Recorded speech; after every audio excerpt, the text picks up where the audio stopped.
오늘도 하나님의 뜻을 이루어 가시는 우리 모든 성도님들 되시기를 소망합니다. 사도신경으로 우리의 신앙을 고백하겠습니다. 나는 전능하신 아버지 하나님, 천지의 창조주를 믿습니다. 나는 그의 유일하신 아들, 우리 주 예수 그리스도를 믿습니다.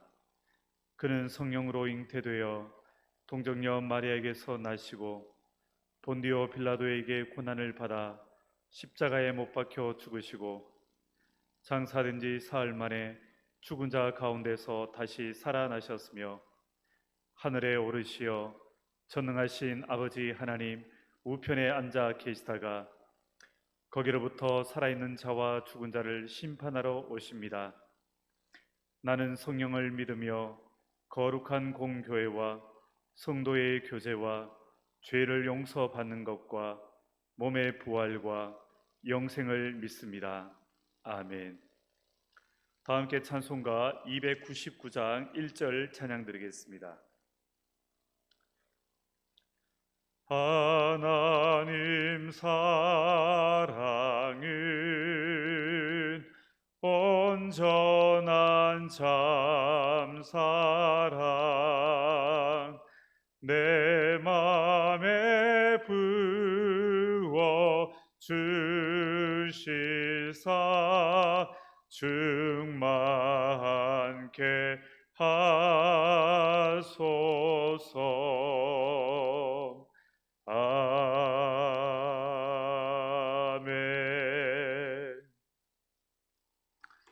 이 새벽 하나님의 말씀은 로마서 9장 19절에서 33절까지 말씀입니다.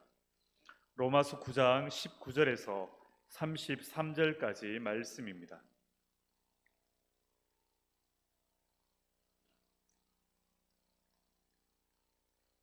혹 내가 내게 말하기를 그러면 하나님이 어찌하여 허물하시느냐 누가 그 뜻을 대적하느냐 하리니 이 사람아 내가 누구이기에 감히 하나님께 반문하느냐 지음을 받은 물건이 지은 자에게 어찌 나를 이같이 만들었느냐 말하겠느냐 토기장이가 진흙 한 덩이로 하나는 귀 있을 그릇을 하나는 천 있을 그릇을 만들 권한이 없느냐 만일 하나님이 그의 진노를 보이시고 그의 능력을 알게 하고자 하사 멸하기로 준비된 진노의 그릇을 오래 참으심으로 관용하시고 또한 영광 받기로 예비하신 바 긍휼의 그릇에 대하여 그 영광의 풍성함을 알게 하고자 하셨을지라도 무슨 말을 하리요 이 그릇은 우리니 곧 유대인 중에서뿐 아니라 이방인 중에서도 부르신 자니라.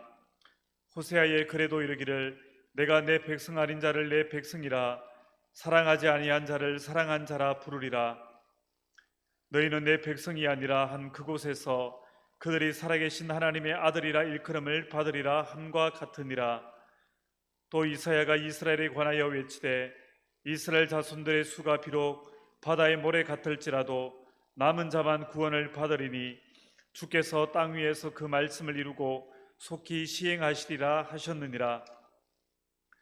또한 이사야가 미리 말한 바 만일 만군의 주께서 우리에게 씨를 남겨두지 아니하셨더라면 우리가 소돔과 같이 되고 고모라와 같았으리라 함과 같으니라. 그런즉 우리가 무슨 말을 하리요 의를 따르지 아니한 이방인들이 의를 얻었으니 곧 믿음에서 난 의요 의의 법을 따라간 이스라엘은 율법에 이르지 못하였으니 어찌 그러하냐 이는 그들이 믿음에 의지하지 않고 행위를 의지함이라. 부딪힐 돌에 부딪혔느니라.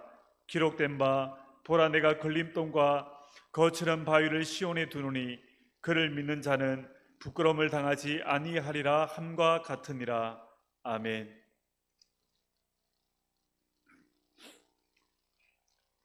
본문은 계속해서 끈질긴 질문이 꼬리를 뭅니다.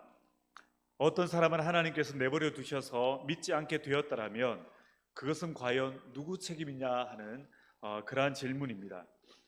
어떤 사람이 믿고 구원을 받았다면 그것은 분명 그를 선택하신 하나님의 긍휼하심과 하나님의 은혜 때문입니다.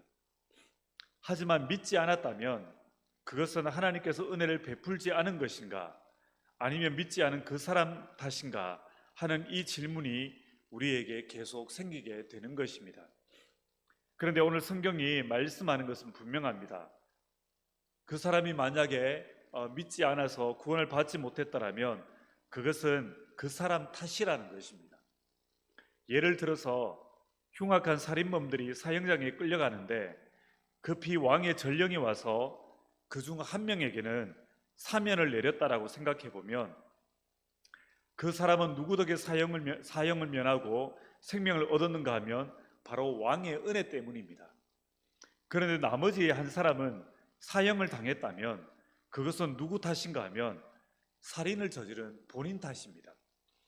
왕이 은혜를 베풀지 않아서 죽는다고 왕에게 책임을 떠넘길 수가 없는 것입니다.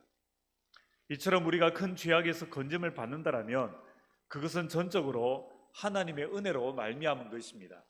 하지만 누군가가 회개하지 않고 지옥으로 간다라면 그것은 자신의 죄로 인해서 지옥에 가는 것이기 때문에 전적으로 자신의 책임인 것입니다. 그런 면에서 이방인들이 구원을 받는 것은 참으로 하나님의 은혜와 긍휼히 여기심 때문입니다. 하나님께서 내 백성이 아닌 자를 내 백성이라 하시고 사랑하지 않는 자를 사랑하신다라고 부르시는 긍휼로 말미암은 것입니다. 25절과 26절에 호세아의 글에도 이르기를 내가 내 백성 아닌 자를 내 백성이라 사랑하지 아니한 자를 사랑한 자라 부르리라. 너희는 내 백성이 아니라 한 그곳에서 그들이 살아계신 하나님의 아들이라 일컬음을 받으리라 함과 같으니라 라고 말씀하고 계십니다. 그런데 반면에 이스라엘 백성 중에는 아주 소수만이 구원을 받게 되는데 이에 대해서 바울은 뭐라고 설명을 하는가 하면 그 적은 소수가 구원을 받는 것조차도 하나님께서 씨를 남겨주신 은혜 때문이라고 말씀하고 있습니다. 만약에 하나님이 긍휼을 베풀지 않으셨다면 소돔과 고모라처럼 다 멸망받을 것이기 때문입니다. 27절에 또 이사야가 이스라엘에 관하여 외치되 이스라엘 자손들의 수가 비록 바다의 모래 같을지라도 남은 자만 구원을 받으리라고 하셨고 29절에도 또한 이사야가 미리 말한 바 만일 만군의 주께서 우리에게 씨를 남겨두지 아니하셨더라면 우리가 소돔과 같이 되고 고모라와 같았으리로다 함과 같으니라 라고 하고 있습니다. 결국 이스라엘이 구원에서 멀어진 것은 소돔과 고모라가 망한 것처럼 그들의 책임이고 그들 중에서 소수라도 구원을 받은 것은 전적인 하나님의 긍휼이라는 것입니다. 그러면 왜 하나님의 백성으로 선택된 이스라엘 백성들이 소돔과 고모라처럼 죄악으로 멸망받아 마땅한 존재가 되었는가? 그것은 그들이 믿음에서는 떠나서 자신들의 행위를 의지하였기 때문입니다. 의롭지 않은 이방인들은 믿음으로 말미암아서 의를 얻어서 구원을 받게 되었는데 정작 율법을 통해서 무엇이 하나님의 의로운 삶인지 아는 이스라엘은 도리어 자기 행위로 의롭게 되려고 하다가 율법에 이르지 못하게 되고 의롭다함을 받지 못한 것입니다. 그것이 30절에서 32절입니다. 그런즉 우리가 무슨 말을 하리요? 의를 따르지 아니한 이방인들이 의를 얻었으니 곧 믿음에서 난 의요 의의 법을 따르간 이스라엘은 율법에 이르지 못하였으니 어찌 그러하냐? 이는 그들이 그들의 믿음을 의지하지 않고 행위를 의지함이라 부딪힐 돌에 부딪혔느니라. 이스라엘 백성들은 율법을 통해서 자신들이 죄인인 것을 깨닫고 그 율법의 완성이 되시는 예수님께로 나아와야 했습니다. 그리고 그리스도를 믿음으로 의롭다함을 받아야 했습니다. 그런데 도리어 율법을 자신의 행위로 지켜서 의로워지겠다라고 하는 그들은 마치 하나님 앞에서 소돔과 고모라의 백성과 다름없는 죄인이 된 것입니다.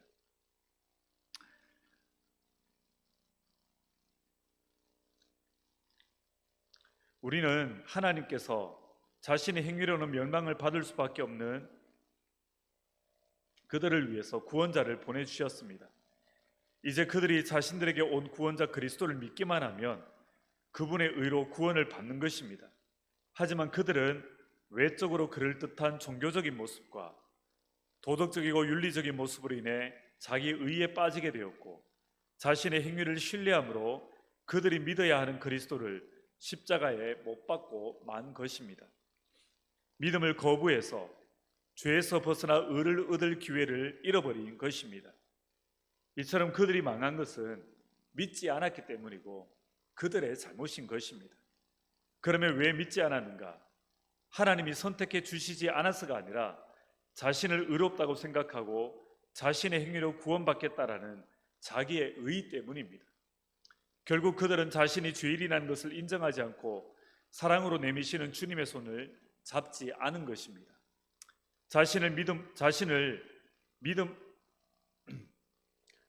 자신이 그 손을 뿌리쳐서 스스로 그리스도에게서 멀어진 것입니다. 다 자신을 믿은 것입니다. 그들이 복음을 거부한 것이고 그들이 이 모든 은혜들을 거부하고 만 것입니다. 그들이 복음을 거부한 것입니다. 이처럼 복음을 받아들인 것은 선택의 은혜이고 복음을 거부하는 것은 우리의 책임인 것을 성경은 분명히 말씀하고 있는 것입니다. 그래서 19절에서 20절에 혹 네가 내게 말하기를 그러면 하나님이 어찌하여 허물하시느냐 누가 그 뜻을 대적하느냐 하리니 이 사람아 내가 누구이기에 감히 하나님께 반문하느냐 지음을 받은 물건이 지은 자에게 어찌 나를 이같이 만들었느냐 말하겠느냐라고 말씀합니다. 여기서 사람과 하나님은 지음 받은 물건과 지은 자로 대조되고 있습니다. 반문한다라는 말은 따지듯이 말하다라는 뜻입니다. 그래서 너는 지음 받은 그릇인데 네가 어찌 너를 만드신 분에게 따지듯 반대하며 말할 수 있느냐? 네가 지금 반문하는 바로 그 하나님에 의해서 만들어진 존재가 바로 너 자신이 아니냐라고 말하고 있습니다. 그래서 오늘 말씀은 우리가 하나님의 복을 많이 받은 사람이라는 것을 말씀하고 있습니다. 우리 같은 자가 무엇이길래 우리를 아셨고 우리처럼 형편없는데도 우리를 사랑하셨습니다. 그 사랑을 기억하는 사람이 바로 은혜를 아는 사람입니다. 하나님께서 우리에게 이렇게 복을 주신 이유가 무엇이겠습니까? 우리를 겸손케 하시려고 무조건 하나님 앞에 굴복하게 하시려고 이 은혜를 주신 것입니다. 만약 우리의 어떤 좋은 모습 때문에 구원하셨다면 우리는 늘 불안할 것입니다. 지금은 우리가 하나님의 눈에 들지는 모르겠지만 언젠가 하나님의 눈에서 벗어날 수도 있기 때문입니다. 그렇다면 우리는 하루도 안심을 할 수 없을 것입니다. 그리하기에 하나님이 무조건 우리를 사랑하셔서 우리를 택하셨다는데 무슨 할 말이 있겠습니까? 그저 감사해야 할 뿐인 것입니다. 하나님의 무조건적인 사랑은 세상 끝날까지 변함이 없습니다. 하나님은 언제나 오늘이나 어제나 오늘이나 동일하시기 때문입니다. 그래서 우리는 변해도 하나님은 변하지 않으십니다. 이 은혜를 감사해야 하지 않겠습니까? 그리고 오늘 이 은혜를 아는 사람은 겸손할 것입니다. 오늘 우리가 이러한 하나님의 사랑과 은혜를 기억하며 날마다 감격하며 감사와 찬양을 드리고 오늘도 겸손의 모습으로 나아가는 우리 모든 성도님들 되시기를 주님의 이름으로 축원합니다. 하나님 아버지 은혜를 감사드립니다. 어떤 이유와 조건이 없음에도 불구하고 우리를 사랑하시고 선택하시고 구원하여 주심에 감사드립니다.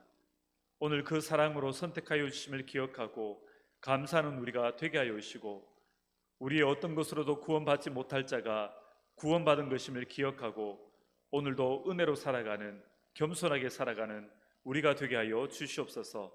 그리고 감사가 넘쳐나게 하여 주시옵소서. 예수님의 이름으로 기도드립니다.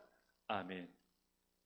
하늘에 계신 우리 아버지, 아버지의 이름을 거룩하게 하시며 아버지의 나라가 오게 하시며 아버지의 뜻이 하늘에서와 같이 땅에서도 이루어지게 하소서. 오늘 우리에게 일용할 양식을 주시고 우리가 우리에게 잘못한 사람을 용서하여 준 것 같이 우리 죄를 용서하여 주시고 우리를 시험에 빠지지 않게 하시고 악에서 구하소서. 나라와 권능과 영광이 영원히 아버지의 것입니다.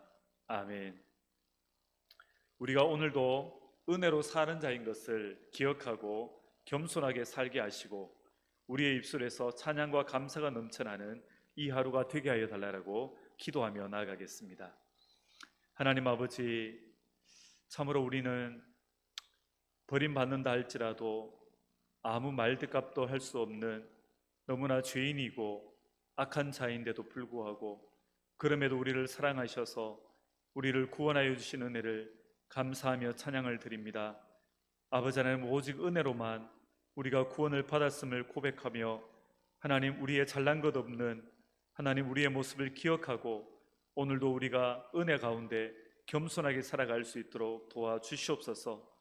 또한 우리의 입술에서 이 은혜를 기억하는 감사와 찬양의 고백이 넘쳐나게 하시고 우리의 입술이 거룩한 이 하루가 될 수 있도록 은혜 더하여 주시옵소서. 예수님의 이름으로 기도드립니다. 아멘.